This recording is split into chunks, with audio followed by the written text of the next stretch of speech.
नमस्कार। आप सुन रहे हैं द बॉलीवुड रेडियो और मैं हूं आपके साथ आकाश। दोस्तों, आज के इस पॉडकास्ट में किस्सा राजेश खन्ना की शादी के बाद और फिल्म बॉबी का।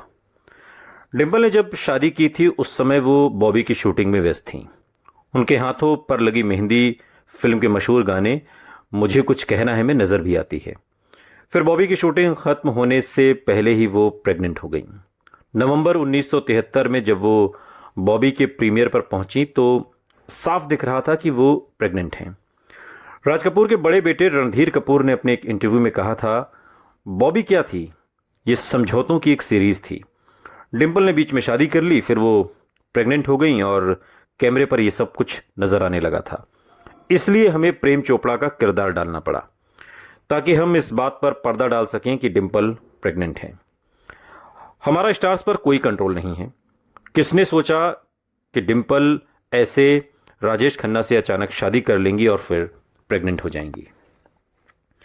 नवंबर 1973 में शादी से करीब 8 महीने बाद डिंपल की पहली फिल्म बॉबी रिलीज हुई और साल की सबसे बड़ी ब्लॉकबस्टर साबित हुई। फिल्म की कामयाबी ने मेरा नाम जोकर की नाकामी से हिल चुके आर.के. बैनर में एक तरीके से नई जान फूंक दी थी। ऋषि कपूर और डिंपल यूथ आइकॉन बन गए थे। लक्ष्मीकांत प्यारेलाल के जबरदस्त संगीत पर सवार होकर बॉबी ने हिंदी सिनेमा को एक नई जुबान और स्टाइल दी। यह फिल्म कई मायनों में एक ट्रेंड सेटर थी। जैसा कि शाहरुख खान ने बाद के दिनों में एक इंटरव्यू में कहा कि बॉबी से पहले हिंदुस्तानी सिनेमा औरत और आदमी के बारे में होता था, बॉबी के बाद ये लड़के और लड़कियों के बारे में होने लगा। वैसे तो ये फिल्म राज कपूर ने अपने बेटे ऋषि कपूर को लॉन्च करने के लिए बनाई थी, मगर रिलीज के बाद नौजवानों में क्रेज सबसे ज्यादा डिंपल का था। उस दौर में ऐसी कई खबरें छपी जिसमें कहा गया कि राजेश खन्ना इन बोल्ड सीन्स को लेकर नाराज थे और फिल्म के रशेस देखने के बाद उन्होंने राज कपूर से भी अपनी नाराजगी जता दी थी। बॉबी के रूप में डिंपल नौजवानों की हार्ट थ्रॉब बन गई थी और उनका बिंदास एटीट्यूड, पोल्का डॉट्स वाली ग्लैमरस ड्रेस और ईयरफोन सरीखी हेयर स्टाइल से पूरे देश की लड़कियों ने कॉपी करना शुरू कर दिया। नौजवानों के लिए डिंपल एक खूबसूरत फैंटेसी थी। फिल्म इंडस्ट्री के लिए डिंपल और ऋषि कपूर की जोड़ी हॉट प्रॉपर्टी थी। निर्माता डिंपल के दमकते भविष्य और स्टारडम की भविष्यवाणी कर रहे थे। एक टॉप स्टार बनने का रास्ता सामने था। स्टारडम चुंबक की तरह उन्हें अपनी तरफ खींच रहा था। इसके बावजूद डिंपल ने फिल्मों को अलविदा कह दिया और एक हाउसवाइफ बन गई। सुपरस्टार की बीवी के अपने नए रोल को निभाने के लिए डिंपल ने बाकी हर रोल को ना कह दिया, बिल्कुल वैसे ही जैसे उनके पति राजेश खन्ना चाहते थे। डिंपल के पिता चुन्नी भाई कपाड़िया ने बाद के दिनों में एक इंटरव्यू में कहा कि डिंपल को उस वक्त एक फिल्म के 5 लाख रुपए मिल रहे थे। उनके मुकाबले पर कोई दूसरी हीरोइन दूर दूर तक नहीं थी, मगर उसने शादी की जल्दबाजी में सब कुछ गंवा दिया। फिल्म पत्रकार भावना सोमाया के मुताबिक ये शादी शुरुआत से ही गलत साबित हुई। यह विडंबना ही थी कि राजेश खन्ना को लेकर डिंपल की शिकायतें भी वैसी ही थीं जैसी अंजू महेंद्रू के खिलाफ राजेश खन्ना की शिकायतें हुआ करती थी। मैं जहां भी जाती मुझे बताया जाता कि मैं दुनिया की सबसे खूबसूरत महिला हूं, लेकिन इनकी तरफ से मुझे तारीफ का एक शब्द भी नहीं मिलता था और ऐसा लगता था जैसे इन्होंने मुझे देखा ही ना हो। एक बार एक इंटरव्यू में डिंपल कपाड़िया ने कहा था। राजेश खन्ना के लिए डिंपल क्या थी? अंजू की जगह लेने वाली एक कम उम्र की लड़की या फिर कपूर खानदान की होने वाली बहू जिसे उन्होंने हासिल किया था, या फिर वो उनके फैंस, उनकी आइकॉनिक जो इमेज थी ऑन स्क्रीन की वो, या फिर उस ताकत का मिला जुला स्वरूप थी। बॉबी के बाद चारों तरफ डिंपल के चर्चे थे, लेकिन राजेश खन्ना ने उस दौर में उनके अभिनय की तारीफ में शायद ही कभी कुछ कहा हो।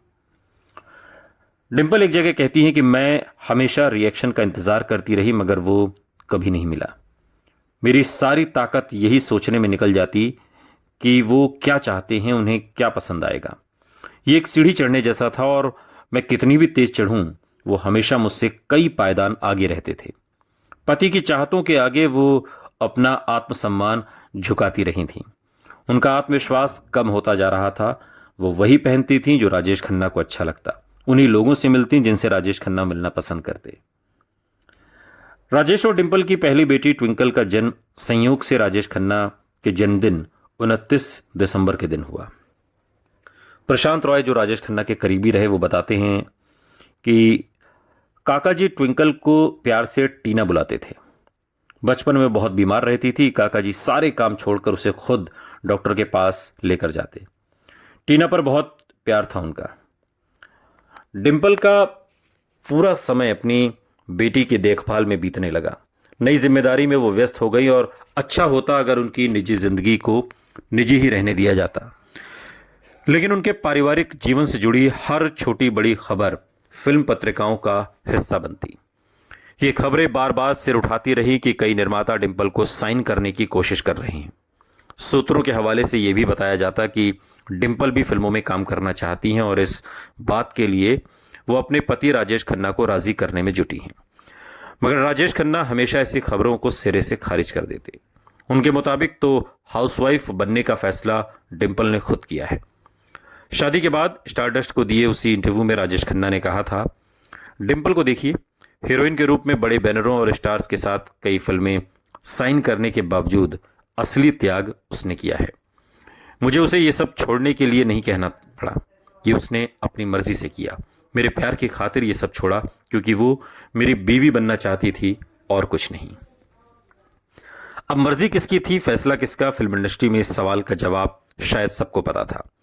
शादी के बाद तीसरे साल तक आते आते डिंपल बुरी तरह परेशान और असंतुष्ट रहने लगी। उन्हें कुछ समझ में नहीं आ रहा था कि अपनी जिंदगी का क्या करें। इससे पहले कि वो कुछ सोच पाती, वो फिर से प्रेग्नेंट हो चुकी थी। प्रशांत रॉय बताते हैं कि काका जी की दूसरे बच्चे से एक्सपेक्टेशन ये थी कि लड़का होगा, मगर 27 जुलाई 1977 को राजेश खन्ना की दूसरी बेटी का जन्म हुआ। फिल्म पत्रकार इंग्रिड एल्बकर के मुताबिक राजेश खन्ना, जिन्हें एक बेटे की उम्मीद थी, ने कई महीनों तक अपनी दूसरी बेटी की तरफ देखा तक नहीं। परिवार इस लड़की का नाम तक रखना भूल गया। बाद में इसका नाम रिंकी रखा गया। प्रशांत बताते हैं कि शुरुआत में तो राजेश खन्ना इस बात को लेकर उखड़े उखड़े से रहे कि दूसरी संतान लड़का नहीं है। उस दौर में उनका करियर भी बुरे दौर से गुजर रहा था। लेकिन बाद में नन्ही रिंकी की शरारतों ने उनका दिल जीत लिया और वो अपनी दोनों बेटियों को सबसे ज्यादा प्यार करने लगे। सुनते रहिए द बॉलीवुड रेडियो, सुनता है सारा इंडिया।